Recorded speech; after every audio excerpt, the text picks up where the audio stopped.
Hey guys, we're back. Today we're coming at you with a Qi 2.2 25 watt wireless charger. Now, Qi 2.2 is the new standard. This one is coming from UGREEN. It is petite, portable, but really powerful. So let's get right into it. So as you can see here, we do have a lot of different chargers from UGREEN that are all Qi 2.2 25 watt wireless charging. This is ranging from a desk stand or a nightstand that's a 3-in-1, also a 3-in-1 travel charger, a 10,000 milliamp battery bank. But today I want to focus on what's their cheapest entry into this new tech of 2.2, which is their MagFlow 2-in-1. So as you can see here on the box, it's the MagFlow 2-in-1 magnetic charger. This is Qi 2.2 certified, 25 watt MagSafe compatible. So let's get right into this thing. It does have some nice packaging, but let's open it up and see what we get here. And bam, right off the bat, we have this nice little square cube. It does kind of remind me of a product that Anker came out with not too long ago, a couple years ago, that was, it was called the 3-in-1 cube. Now, this is called the 2-in-1, but it really can be a 3-in-1 as well. So all we get in the box is just the cable. We do not get a charging brick, which is a shame. But we have a USB-C charger in right there, as well as a USB-C out. So like I said, this is a 2-in-1 because it's got the MagSafe 25 watt charging pad up there, but then it's also got a wireless pad for your AirPods. And then this out can be for your Apple Watch. So we can go 25 watts, 5 watts down here, as well as this will output in 5 watts as well, which is fast charging for your watch. But this does require a 45 watt brick that you might not just have lying around that you can just use, for this device specifically. So I do wish that they included that in the box, but this is to keep this at a lower price point. So this is coming in at $49.99, which for Qi 2.2 is the lowest that I've seen for this brand new tech. But you got to also supply that brick, which is going to include more costs. So I want to charge this up or get it plugged in back here. And I'm just going to plug it into this smart Anker battery. Sorry, it's not a UGREEN battery, but it does give us some information about how fast these devices are charging. So before we throw anything on there, I also just want to kind of go over the build quality on it. So this does have some heft. It's 230 grams, which is great. So even if you do want to use it as a travel charger, the weight on here, it does help for when you're pulling devices off. It's not going to fall around. It's not the heaviest, so it could be a little bit heavier in my opinion, but I also have this Belkin Qi 2.2, like 2-in-1, that's realistically a 3-in-1. This thing is so light at 158 grams that when you're trying to pull your phone off, the whole thing comes up. So I do like the weight on here. We have a nice, really sturdy hinge that pops up. There's like a metal, shiny metal right here. The actual charger is kind of like a sky blue, like the iPhone Air. So it's got that color vibe going to it. And that's the only color that they offer. I wish there was more, say a black or a silver or something else, but all we get is their sky blue. They don't even actually put a color on it. So, they might call this a gray, who knows? But nice build quality. You get a ton of different viewing angles as well. So you can straight put your phone on it like that. You can just open it up right there and have it be really low. Prop it up. Kind of do what you want with it. Whatever floats your boat.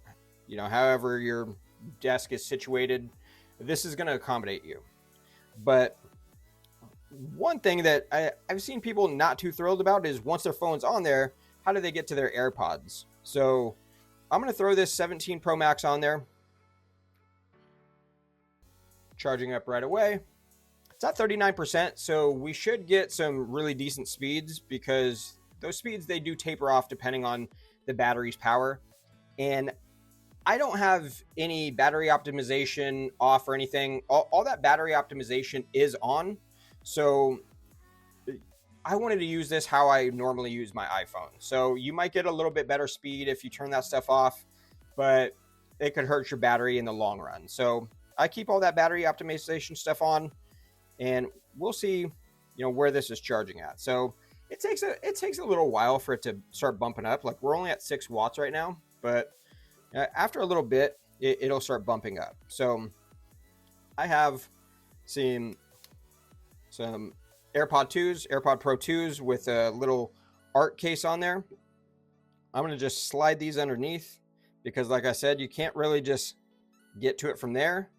If you want to put your phone in standby mode, no problem. So you can throw that in there.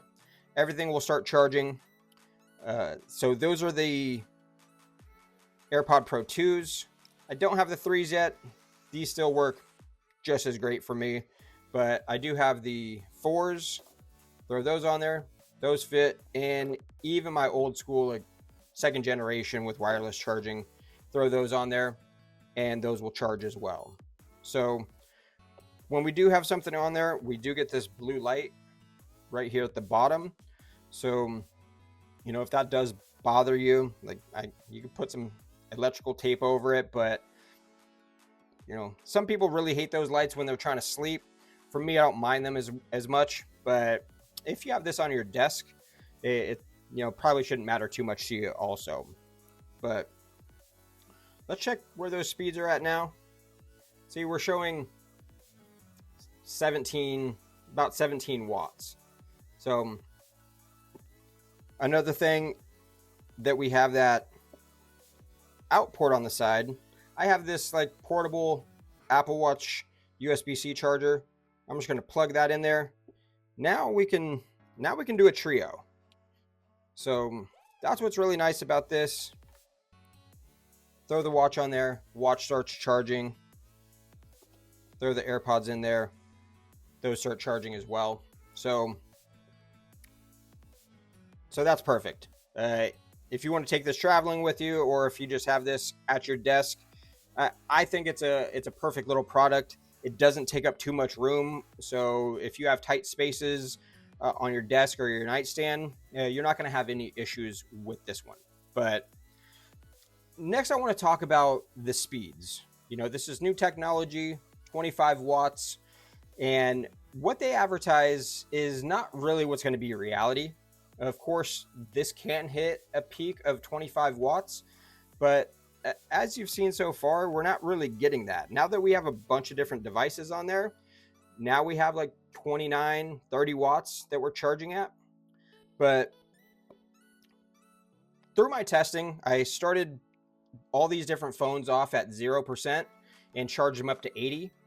Now, what UGREEN is telling us that the iPhone 17 Pro Max can charge to 50% in about 30 minutes.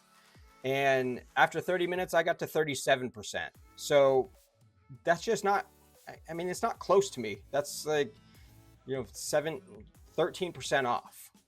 Might not be a big deal to you, but if you're looking at the advertisement and you're like, all right, this is what I'm looking for, MagSafe is going to, hit those 25 watts peaks, but typically it's still only going to be about 15 to 17 watts. Now, that's still better than what it used to be, because when we had like a 15 watt charger, it was kind of keeping speeds around like 10 to 12 realistically while you're charging this thing up. So 0 to 80, this took an hour and 18 minutes, which not too bad.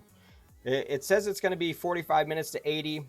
That's not really the case either. That new thing that came out with iOS 26, if you have your phone plugged in, then it's pretty accurate, but through wireless charging, it just depends on the heat. So as the phone heats up, the speeds are going to slow down to try to offset that and save your battery and protect your device.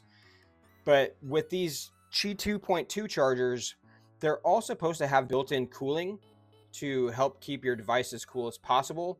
They say they have smart protection and cooling, a thermal guard that takes the temperature 200 times per second to prevent overheating, overcharge, and keep your charging efficient. But it's passive cooling. Some of these products that we have coming in, they do have active cooling with a little fan built in, but this one doesn't. So it's not going to be as fast as maybe some of those other products. We'll get to those down the road. But I did also charge an iPhone Air. Now, this cannot reach 25 watts. It maxes out at 20, but this took about 30 minutes to get to 32%. So if you have an iPhone Air, it will charge from 0 to 80 in about an hour and a half, hour and 33 minutes. I got the max wattage up to about 19 to 20. So it was full charging, but it was typically around 10 or 11 watts. And same goes for the 16 Pro or 16 Pro Max. That one can reach speeds of 25 watts, but you know, it's kind of the same as the 17 Pro Max. It'll get up to those peak wattages of 25, but it's typically around like 17 or 18 while you're charging everything up. And the 16 Pro Max went to 38% in 30 minutes. And it took an hour and 16 minutes to go from 0 to 80. And only a handful of devices can actually work with Qi 2.2 right now. So we have the 17 Pro, 17 Pro Max, as well as the 16 Plus and the 16 Pro Max. So the larger 16s can get there. The 16 and the smaller 16 Pro are a little bit lower at 22 watts per Apple's website. And then again, the iPhone Air at 20. For the Android side, the Pixel 10 Pro XL, only the XL one, can get you 25 watts. And right around the corner, we're going to get some new Samsung devices. So I would be really shocked if they didn't build that into their phones this year, with, you know, Pixel now doing it, iPhone doing it for a couple years now. They're going to offer those Qi 2.2 speeds. So that's what we have here. It's a perfect price point. I wish it did come with that charging brick. You know, I'm not going to stop saying that. It's cool that, you know, you're kind of paying for a 2-in-1, but it really is technically a 3-in-1. But we'll take a look at those other devices that we have, the 3-in-1s, as well as the battery bank. But I really like this product. Don't like the advertising on it, but that's not just UGREEN. That's really all of these companies that sell wireless chargers, the ESRs, the Belkins. This one performs much worse than the UGREEN. So I'll try to have a video out on this soon, maybe a comparison video. But for the price that you pay for this thing, it's really powerful. So I do love it. Just wish it came with a brick. All right, guys, so that about wraps it up. Qi 2.2 is just going to be the new standard moving forward. It's the new wave. 25 watts wireless charging is going to be the new standard for most phones. Most of the iPhones from last year can go 25 watts. 25 watts on most of the iPhones this year, as well as the Pixel Pro XL. Only the Pro XL can handle it, but you know, when Samsung comes out with their new phones in January, they're all going to be adding that on there as well. So there's going to be a ton of more products that hit the shelves. We have a lot already. So we have that big boy from Anker coming out, that 3-in-1 that's like $230. But we also have some more from UGREEN. We got 25 watt battery banks. We have a few 3-in-1s, and we have some stuff from Belkin. So if you want to see more and you're not already subscribed, please do so below. Also, like this video, hype it up. Let's get this channel growing, and sound off in the comments. What do you think about this one? What do you think about the price point? Are you excited for Qi 2.2? Or do you feel like it's not really that big of a difference compared to what we've got in the past versus how much this stuff is looking like it's going to cost? So let me know. And until then, I'll catch you guys in the next one. It's Sean with Buck Life. Peace.